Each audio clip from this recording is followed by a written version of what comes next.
because it cuts both ways. The meta model, if you use it wrongly, you become meta monsters. So use it gracefully, okay? So there's a lot more to understand about this in the main program. We teach it, we practice it, we drill it into ourselves so that we become meta modelers for life. And we solve problems much faster, because one of the fundamental functions of human is, or leader is, solve problems faster. We get paid more for solving problems. That's leadership, by the way. Anyway, enjoy the meta model. See you in the next clip. Thank you.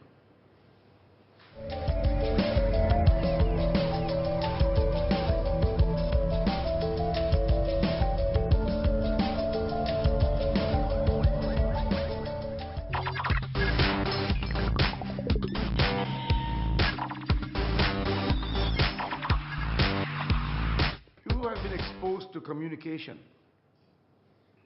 Non-verbal communication, which is rapport building. There is much more there.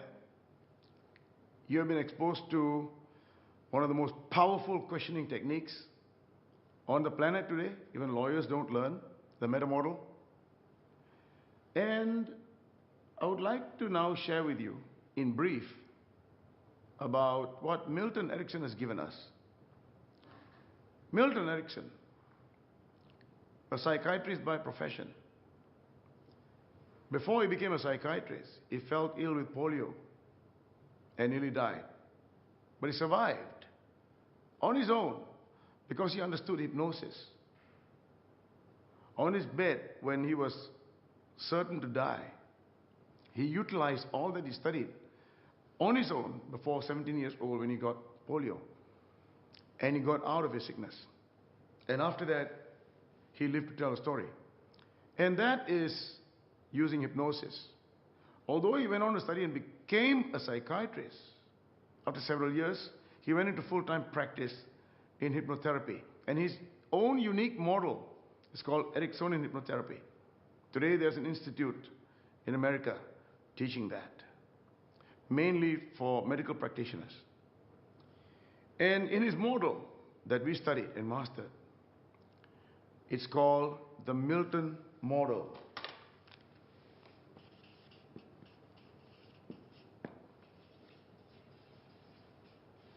The purpose of this model, as Milton Erickson used it, is to communicate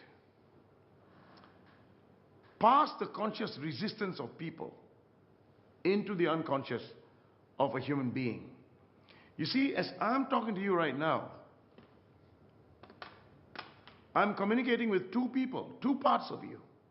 Your conscious mind and your unconscious mind. So Milton was so aware of this through his studies and his practice. And he was able to use language patterns to bypass the critical factor of a person and go directly into the unconscious and create the shift, the change that they needed, even therapeutically solving sicknesses, disorders, procrastination, and all other psychological disorders that you can imagine. So, the purpose of the Milton model is to communicate with the unconscious of a human being.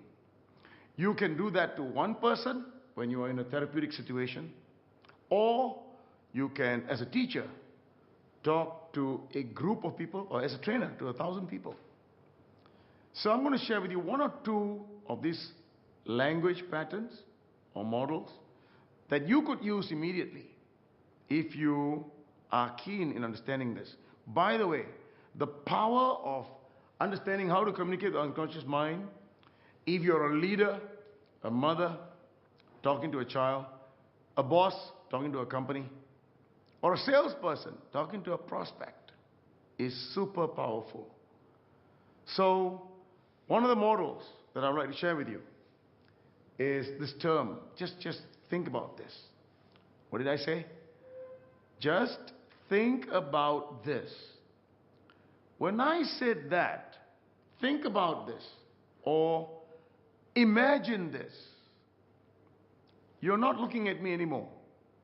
You straight away go into yourself to get ready to accept what I'm saying. So the power of this phrase, think about this or imagine this. It's so powerful.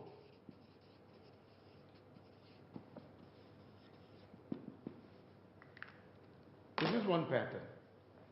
So what happens when you say, imagine this? In this tonality. So change your tonality from a normal screeching voice to a low, deep voice. Imagine this. I want you to imagine this. Practice that. And so although it may sound, a little different, but when you talk naturally with someone, they won't be able to pick it up. So it's very important that you utilize this phrase, especially when you're about to tell a story or a metaphor, a life-transforming metaphor, a behavior-transforming metaphor. So what happens when you say, imagine this? They go inside and they are now utilizing the 5 inner senses. Are you with me?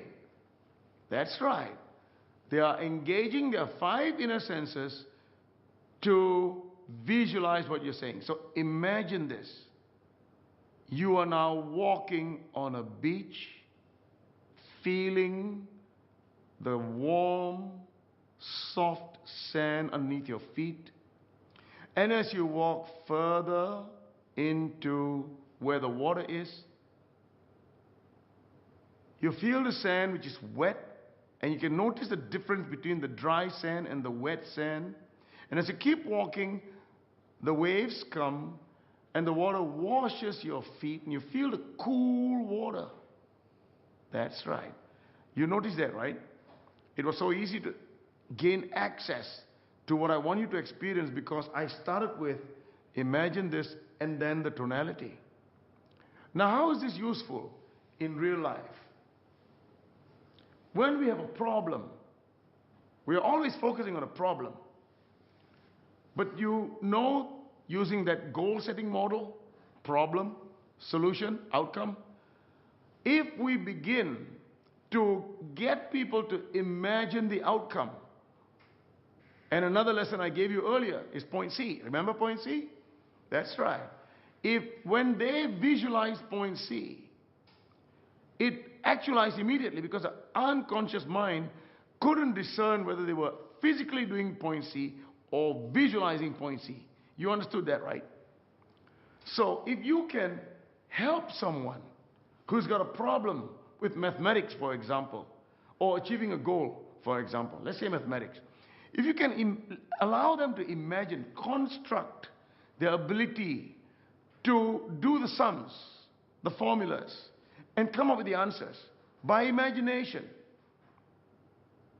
the unconscious mind would immediately activate the resources that is needed for you to be comfortable at doing something so uncomfortable, like if a person is having difficulty with mathematics. Now that's how valuable it is for teachers, for parents, for tutors who may be guiding someone with mathematics. In the same way, if we want to achieve our goals, I would say, imagine this. You have already achieved your goal. See yourself 1 year older in that place, indoors or outdoors, where you know that it is done and you are living the goal, having achieved it now. So you see, these are the words that you use to create this mental image, this construct, using language patterns like this. For the person to immediately have a point C, to have that point C. And when they have that point C, their unconscious would activate the resources today for them to achieve that goal sooner than they can imagine. Now that's the purpose of the Milton model. Let me give you another one. If I say, close your eyes now. And when you close your eyes, I say, that's right. That's right. Now, when I say that's right, to you, it is unintrusive. You are not wondering what he means by that's right. But you see, you did something I asked you to do, like nod your head. You nod your head, I say, that's right. When I say that, your conscious mind cannot figure out what I'm saying, but your unconscious is listening. And that's right is a compounding phrase. Milton Erickson always uses it to compound the experience the client is having. If the client is taking a deep breath and exhaling, he wants the client to do more of that, he says, that's right. So listen, if you want to get people to do more of what they are doing, or what you said you want them to do and they're doing it, you want them to do more of that, you want to compound it, just use the phrase, that's right, in this tonality, not my normal voice tonality. It's like, now, close your eyes. That's right. So that is how you use some of the Milton patterns. There are probably about 20 odd patterns that Milton has created for us. And when you come into the training, I'll give you more of these patterns, like embedded commands, double binds, and a whole bunch of them. Okay? Like pacing current experience, presuppositions, mind read, and all that is so powerful that when you can walk it on a daily basis, you solve problems so much faster. And you would use all these language patterns in your coaching endeavor, which I'm going to talk about later. Coaching. Because as leaders, it's not just leading, but also coaching. So I see you in the next video. Thank you.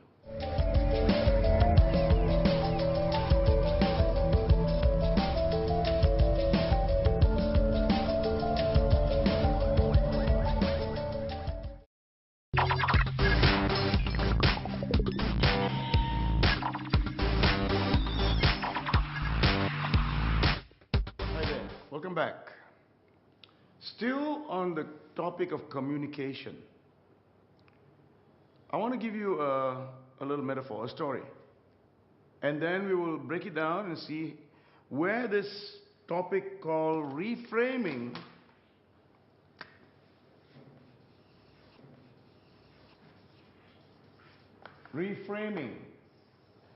what does it mean? Reframing. I want you to imagine this. Just imagine this. There is a 10-year-old boy holding an AK-47.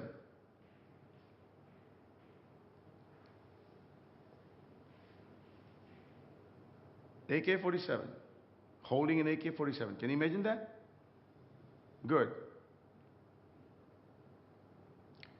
Now, make the picture a little bigger and see him pointing that AK-47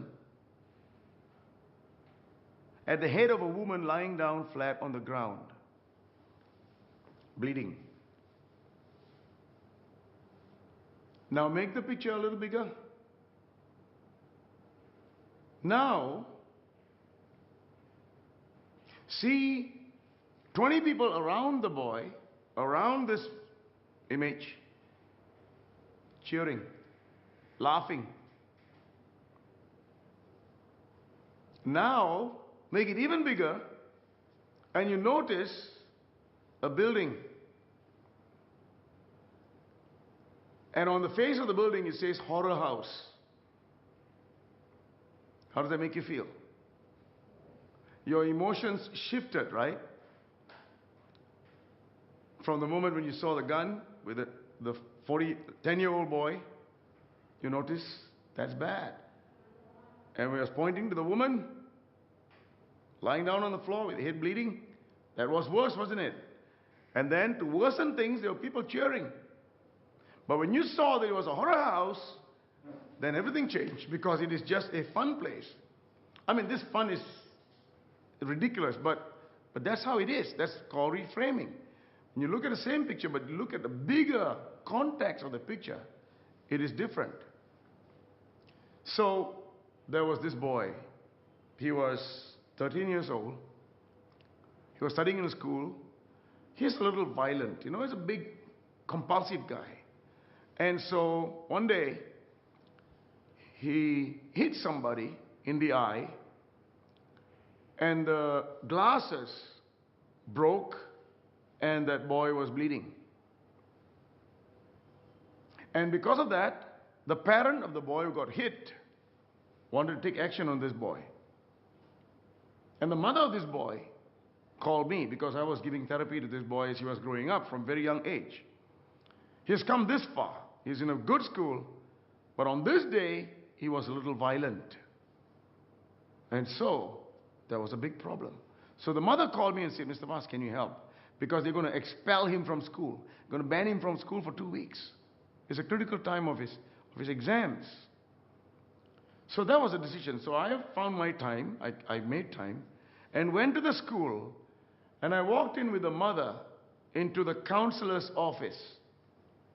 And there was this boy sitting down with his head down.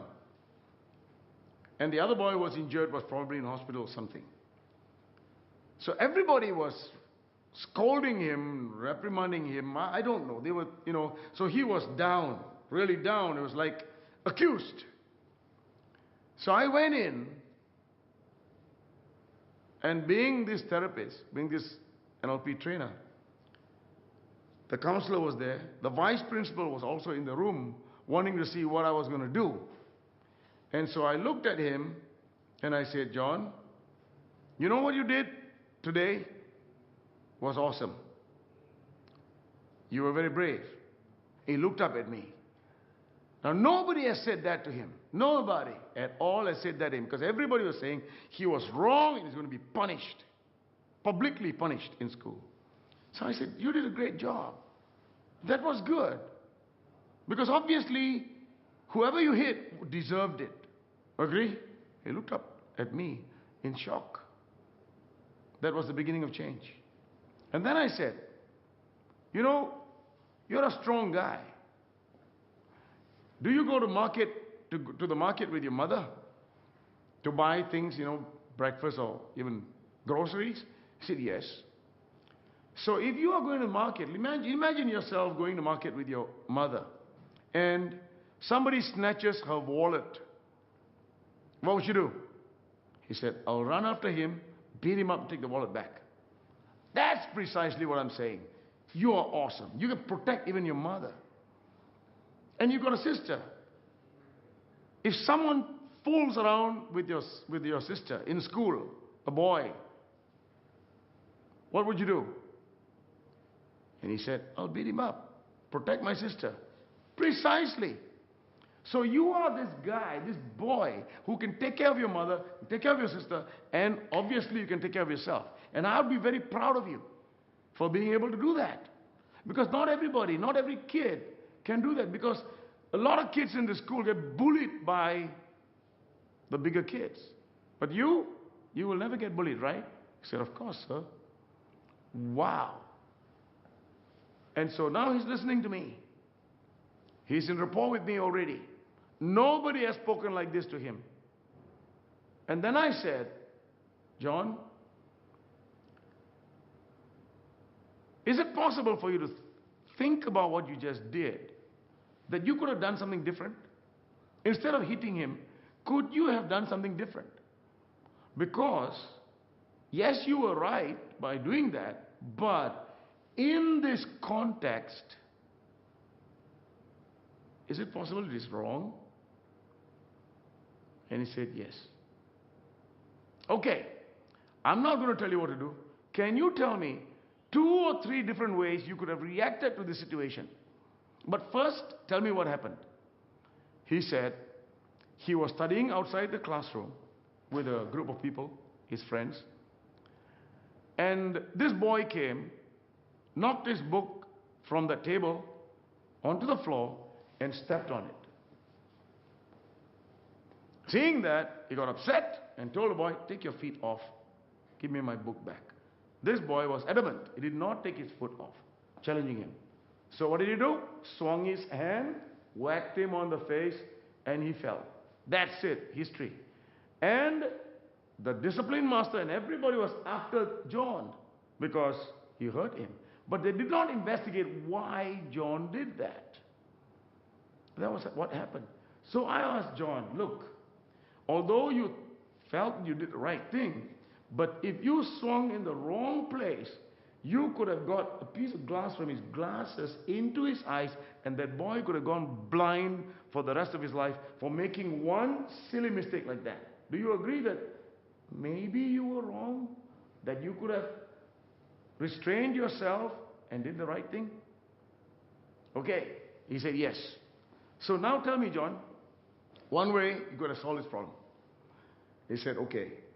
So if he does it again, he's got his feet on my book, I would calm down, fire my anchor. I taught him that. You know, in the early days, when I was treating him, I already taught him about anchoring.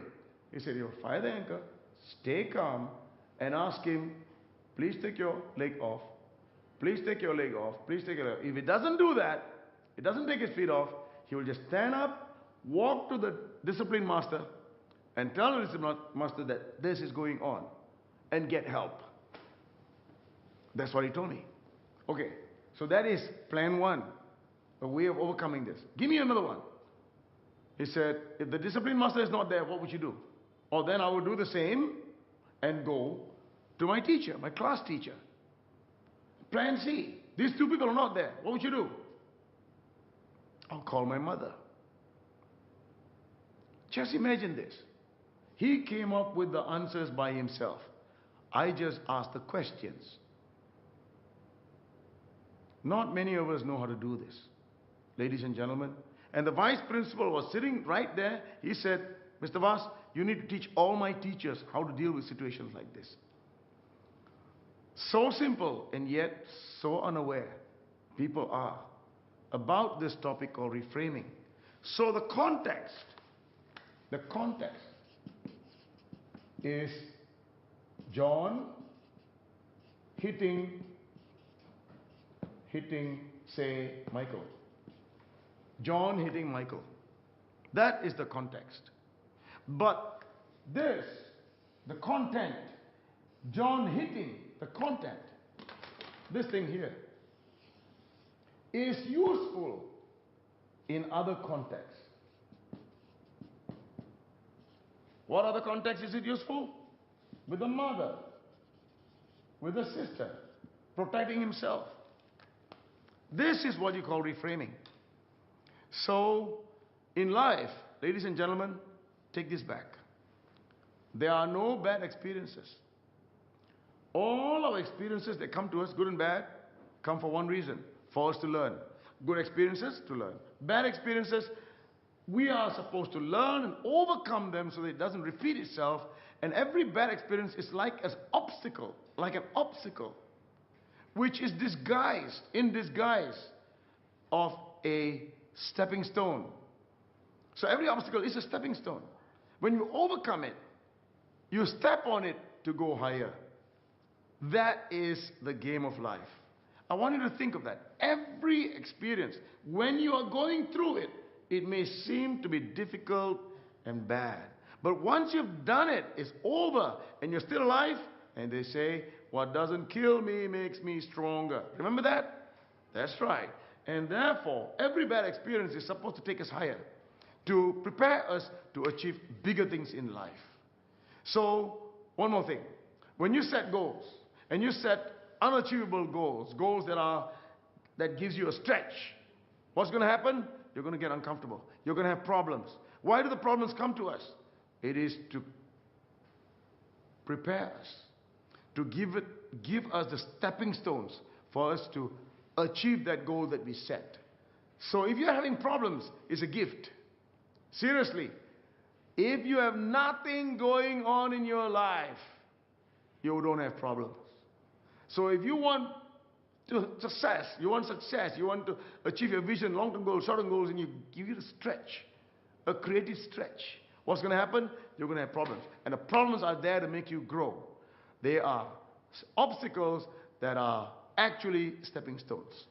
So listen, there are no bad problems. There are no bad problems. Every problem is reframable. to something good. Disguised in every problem are gifts. And this idea about reframing is a choice you have right now. You could practice it immediately, but you need to master this.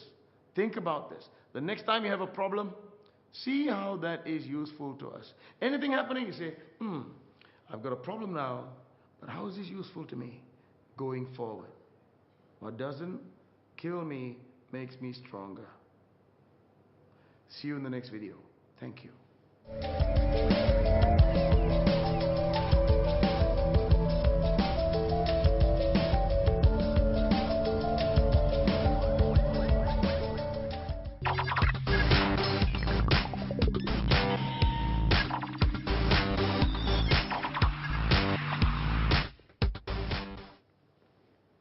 By now, you have a substantial understanding of NLP, although it is in this DVD set. If you listen to it again and again, it will get into you and become part of you. With all this understanding of NLP, you may already begin, if you take action, when you take action, becoming closer to the success that you want. Of course, when you get into the program, you get more specific understanding and practice and experience it so that it enhances your ability to achieve your vision and goals. So, assume you've already become successful. Question is, how do you sustain the success? That would be a big question, right? So sustain your success. How do you do that? Let me give you an example.